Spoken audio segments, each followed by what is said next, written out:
All right, Patrick has the 3-inch plus running on a nice 1 to 2% slope, probably about 2% slope. He's sleeved under the walk. So we have dual wall. We always sleeve our 3-inch under the walk. So this is 4-inch dual wall pipe. Nice sleeve. If they ever replace that cement walk, they won't damage our pipe. And I really like doing this because it gets rid of the liability of a belly under the walk. I can't tell you how many times in my career I've seen guys do a belly. All the systems we replace have bellies under the walk. People dig, and as they're digging under the walk, they're digging down and don't realize it. And as they're trying to get under that walk and they're working to get under that walk, they create a dip. Well, if you have a big belly like that, all the tree buds and tree seeds will settle in it, break down and become compost. Before you know it, you got a plugged line. So we're nice and straight under the walk. We know that because of this dual wall culvert pipe. And it's really nice work. Definitely on 2% slope now that I see. Now this house has 2x3 downspouts. If we would have put 4-inch pipe on these 2x3 downspouts, they'd never stay clean. 2x3 downspout can't flow enough water. This 3-inch plus can handle a 2x3 downspout maxed out. That way we can keep this line clean. This is a beautiful job. Not quite a 90 at the house. The reason why we use a not quite a 90 at the house, if we use a 90, then this line goes straight out. That's no good. We want it to have slope, so we need less than 90 degrees. We have a special fitting for up at the house, and we also put this fitting on our pop-up emitter on the discharge end. The velocity is key. You don't want water slamming to a stop, losing all of its energy. Then it doesn't have the pounds per square inch and it can't push out debris. You want to be able to keep your line clean, and you want to keep up all the velocity. So I want to point something out because this is extremely important. We're going with the slope of the grade. We're taking advantage of the natural slope to this grade. Some houses do have negative slope, but most will have some slope away. Some are really flat, but eventually if you go far enough, you're going to find that drop-off point, and that's going to be what empties all the water from the line. If you don't take it out far enough, you're not going to achieve that. Now, this system, the reason why it failed and the reason why there was flooding in the basement, this downspout was ran under the walk right here, 6-inch speedy basin, and the entire line is full of water because it's uphill. They just went for the cleanest, straightest, easiest dig for them. And they never thought about the grade. This happens all the time. This is job security for us. Landscape crews do this all the time. Look at that. I don't know what they charge the guy. I feel bad for him, but we're here to make it right. And we're going to put a system in that lasts forever. So now all these parts are made out of high-density polyethylene. They're not made out of PVC. So if there's a freeze-up, this will expand with the ice. And then when we go through a thaw, it can contract. That's what's beautiful about all this virgin HDPE, high-density polyethylene. The leaf filter is made out of it. The not quite a 90 is made out of it. Our 3-inch plus corrugated pipe is made out of it. The catch basin is made out of it. The entire system, we have completely changed the way downspouts are done here in the north and pretty much throughout the country. Everybody knows PVC cracks. PVC doesn't have any UV protection in it. There's plenty of reasons not to use PVC for an underground buried downspout system. It just doesn't last. Where this HDPE, the virgin material, it's rated to last 200 to 500 years. Always make sure your leaf filter is nice and straight. When you're packing dirt around it, it's really easy when you pack dirt to one side for it to move over on you. and get crooked. Like right now, Patrick, he packed dirt on it and it pushed it over. I'm standing here, so I'm able to tell him, hey, just move that to the rear of the house a little bit more to get it nice and straight. Usually, if you're a crew, it helps to work together right there. That's perfect. Beautiful. And that's key. That's really important, because when the leaf filters are crooked, I mean, that's a reflection of your attention to detail. And as a homeowner, if you're DIYing it, you should want that straight too. You want to be proud of what you did. You know, you're taking a Saturday to put in an underground roof runoff system. You want it to all be right. All right, this is my favorite catch basin right here. I love this catch basin. I love the round for downspouts. I do. And I love the solid 4-inch cap. It's so easy to pop that off. No screws. It's a pressed fit. I hate to have a favorite because I love all of the French Drainman products, and they're all made for a certain purpose in mind. This is built for your sediment trap on the downspouts. It was intended for that. I like it better than the square guys. I like it better than the 6-inch solid cover. Unless you're really deep and you're going to have more than 3 risers. This has 2-inch risers. We're using no risers on this. It seems to be set about right. If we have to put a riser on, always pack dirt under the sidewalk. And you're going to want to use your shovel handle, and you're going to want to spend some time doing this. This is really important. You know, take your time. Make sure you pack all that dirt onto the sidewalk. But this catch basin is my favorite catch basin. Our risers are 2 inches at a time. So if we had to raise the lid and get it to grade because we were too deep, we would just put a 2-inch riser. If it was really deep, we could put 2 2-inch risers. There's no screws, no glue. It's a slip fit. It's an easy DIY. Now, I will say this. We'll go up to 3 risers on this catch basin. That's 6 inches a rise. Now, if we're so deep that we need to come up more than that, then we will go to our 6-inch catch basin. It's a 6-inch top, 6-inch plug, 12 by 12 square. Because now when you go to clean it and you got to stick your arm down in, your arm bends at the elbow. So when you're going into a catch basin that's much deeper, you got to give yourself room for when your elbow bends. But when you're shallow and you're only doing maybe a 2-inch lift, a 4-inch lift, a 6-inch lift, and in this case, I mean, it looks like we're going to get away with no lift at all. We're going to be flush with the grade.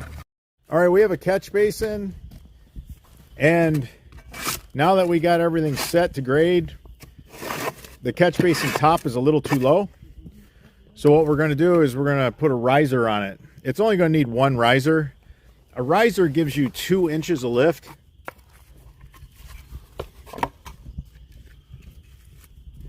So this is our 4-inch catch basin. So these are our 4-inch risers. Slip fit, no glue. Just press it in. And that's it. Now we're going to have to put a little dirt around it since we're raising it.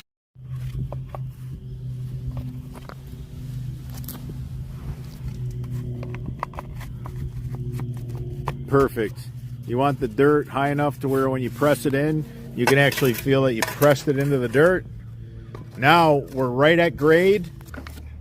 I love this catch basin. It is without a doubt the most user-friendly to service. You can pop the top off and you can just stick a shop vac wand in it and suck it out. And the catch basin is shaped. Remember how we designed this? We designed it so that if you stick a shop vac in it, you can just stick it right down in the middle. You see how everything settles to the center of this catch basin? That's by design. That's so that it's easy to clean. Just stick your shop vac wand down inside there and just suck everything up. It's really easy, just for a peace of mind. Do it however often you need to for that peace of mind. And after you do it a couple of times, you'll start learning, how often you need to do it. An old shingled roof drops more shingle gravel than a new shingled roof.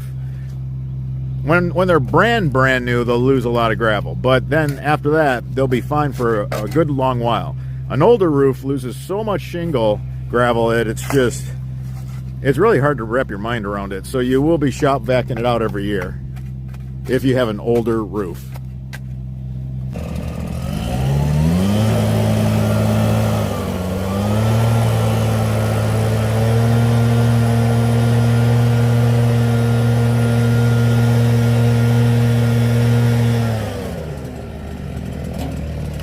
All right, so Dirk just took a blower and blew it through a line that we have to, we have to use this line that's going under the patio. There's, yeah, beautiful. Yeah, I mean, look at all the leaves and all the debris that was stuck in there and all the water it was holding. Shingle gravel. Yeah. Yep. So that's what happens when you come underneath concrete and you just come up too soon. It holds all this water and it holds all the leaves. There's no catch basin on that line.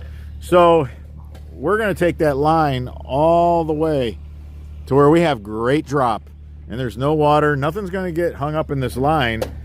This is built like a big sink trap. The line goes underneath this patio and then it comes up to the 6-round basin. Again, we have to use that piece of pipe that's underneath this patio. If they ever break this patio out and redo it, because it had suffered, you see how this patio is separating? This is all water damage. You can see the gap. It's got big gaps. Matter of fact, it's all uneven. That's from all that freezing and thawing, that line freezing up in the winter because there's water left in it. Puts a lot of stress on concrete. So Patrick went ahead and he used an external 4-inch. It's 4-inch to 4-inch external. Never use an internal coupler. Always use an external coupler. That way, if there's any debris in the line, it doesn't build up on the inside of the line. If you use an internal coupler on a downspout line, when it clogs, you'll know right where to find the clog. It'll be where your internal coupler is. This is an external. We don't want anything inside the pipe. So we have to work with this corrugated pipe that's running underneath the stamped concrete patio. Ran a camera through it. It looks good. It's not split. It's not cracked. We're happy. We're going to go ahead and just connect this external to it. Put our high octane armor pipe on this. We're going to run this 4-inch all the way to a pop-up emitter where it drops off. We got really nice fall back there. So we have this branched 3-inch plus. And we have the main trunk line in a 4-inch. We have a pretty good gutter run that way. We got a pretty good gutter run this way. They're only 2x3 downspouts, but I know they're going to be maxed out, so we're setting it up like this. All right, let's take a look at this before it's all buried. Got the leaf filter there. We got another leaf filter on the back of the house. Got our 3-inch plus coming through here. We got all the sprinkler lines that we cut with the sod cutter. There was sprinkler lines so shallow that we cut them with the sod cutter. So normally, if the sprinkler system's installed correctly, we don't have to bother with any sprinkler lines. Now, we got a sprinkler main under that 3-inch pipe. We got another sprinkler main under the 3-inch pipe. Right here is where we got the 3 to 4 reducer to a 4-inch Y. We got our armor pipe. We connected it to the 4-inch that ran underneath that patio. We wired it together. Now we got both those downspouts moving some water, and those are big gutter runs, so I want it on a 4-inch line, 4-inch main. We're going to keep this clean. We're going to have plenty of water, and we take it right to a pop-up right there. So I just want to show you guys this before we go ahead and do the backfill. Now make sure that you never tape your pop-up on. Never use tape at the pop-up emitter. You want the water to leak out from this not quite a 90. Most pop-up emitters, well, I should say all pop-up emitters have a 90-degree elbow. This is not quite a 90. You can see how it's shaped. It's pretty neat. So under testing, we found if we do this, the water just doesn't slam to a stop and then be redirected. You lose a lot of your velocity that way. So we got this on not quite a 90 degree, and the water flows really nice. But after the rain event, there'll be some water right here in this fitting, no big deal. Don't tape this and put pea stone underneath the pop-up emitter and around it, and whatever's left in here will just leach away into the subsurface soil. All right, Patrick went ahead. You see how there's dirt? He basically was standing on this main trunk line. And he's just putting dirt on it. He's making sure that he doesn't lose the perfect slope that the men work so hard to get. Now he can just push the dirt in on the pipe. It's not going to be a problem. But you want to be careful. You don't want to just start pushing dirt in on your downspout lines, because the dirt's going to push the line and it's going to move it. There's going to be dirt that actually falls, kind of rolls under the pipe. It's going to change your slope. You're going to lose that 1% slope that you were shooting for on your trench bottom when you're just pushing dirt on top of the pipe. So make sure you stand on the pipe, and right in the area that you're standing on the pipe, you go ahead with the shovel and you just work that dirt on the pipe, pack it down really good. Make sure that pipe doesn't fall out of place. Really important. If you enjoyed this video, give us a thumbs up. It supports the channel. If you have any questions regarding this installation, leave them in the comments section. I'm your host, Robert Sherwood, and until the next video.